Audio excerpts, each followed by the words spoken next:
Maraming salamat.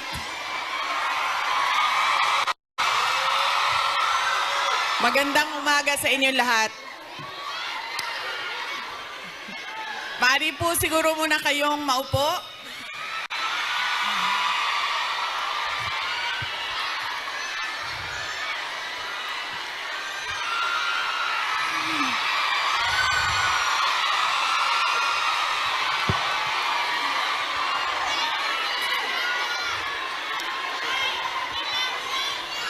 Maraming salamat. Mahal ko kayo.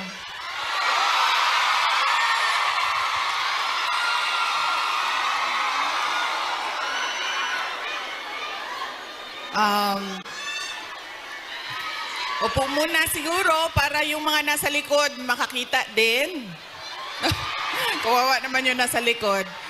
Okay?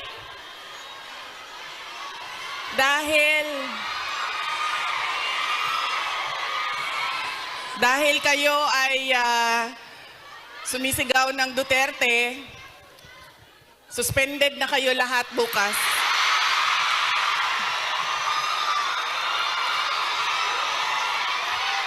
Suspended kayo, suspended.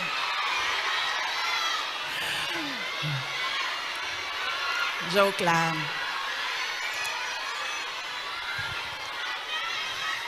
Unahin ko muna ang aking mga pagpapasalamat.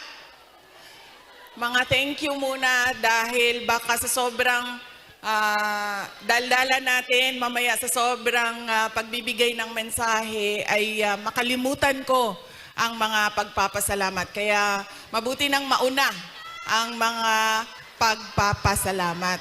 Una, tayong lahat ay nagpapasalamat sa Hong Kong government and sa Hong Kong police sa kanilang tulong sa atin para mabuo ang ating pasasalamat ngayong araw na ito.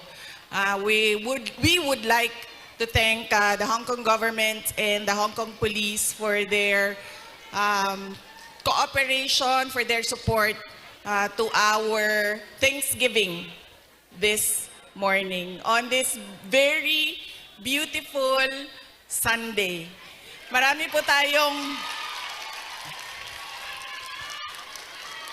tayong mga kababayan na nandoon sa labas at lahat ng mga first-timer na nakakita sa akin.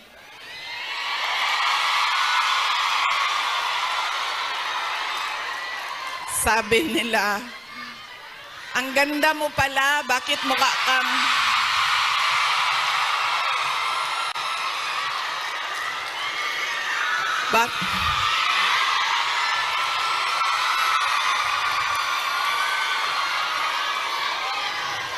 Ay, Macau, hello. Maraming salamat. Okay. Sabi niya, ang ganda mo pala, bakit mukha kang...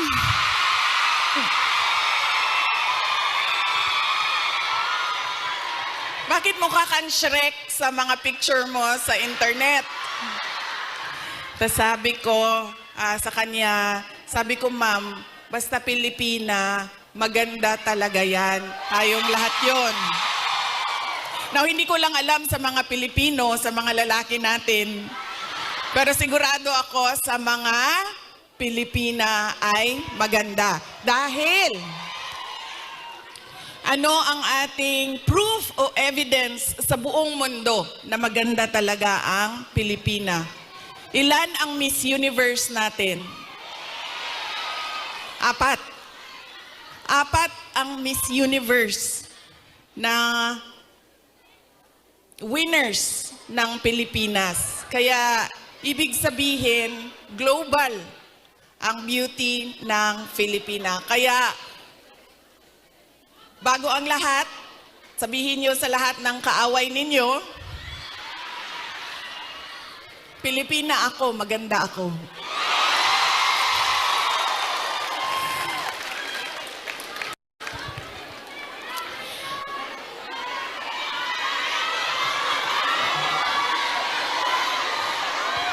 Sabi natin, 'di ba? para sa Diyos, para sa bayan, para sa bawat pamilyang Pilipino. Nauna ang pasalamat ko sa Hong Kong government, pero ang unang pasalamatan natin ay ang Diyos. Para sa araw na ito, para sa magandang araw na ito, at para sa oportunidad, pagkakataon na ibinigay niya sa atin na magsama-sama ngayong March 9 dito sa Hong Kong. Dinala niya tayo lahat dito para sa bayan. Yan po ang pagpapasalamat natin sa ating Diyos. Dahil binigyan niya tayo ng isang araw ulit na magising, mag-ayos, pumunta dito at pag-usapan ang Thanksgiving, pagpapasalamat at pag-usapan ang ating bayan.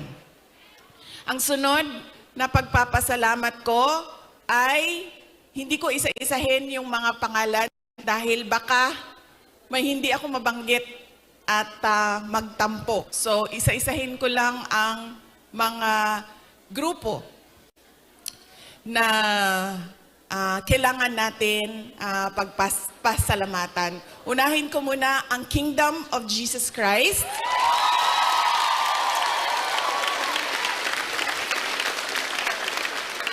Dahil sa kanilang pagod, luha at pawis para mabuo ang ating Thanksgiving ngayong umaga na ito. Ang sunod na kailangan natin pagpasalamatan kailangan ko pagpasalamatan ay kayong lahat, mga kababayan namin, mga kababayan namin dito sa, ang iba galing pang Pilipinas. Marami tayong mga bisita na galing Pilipinas, galing Hong Kong, galing Macau, meron pang galing sa China at merong galing Japan.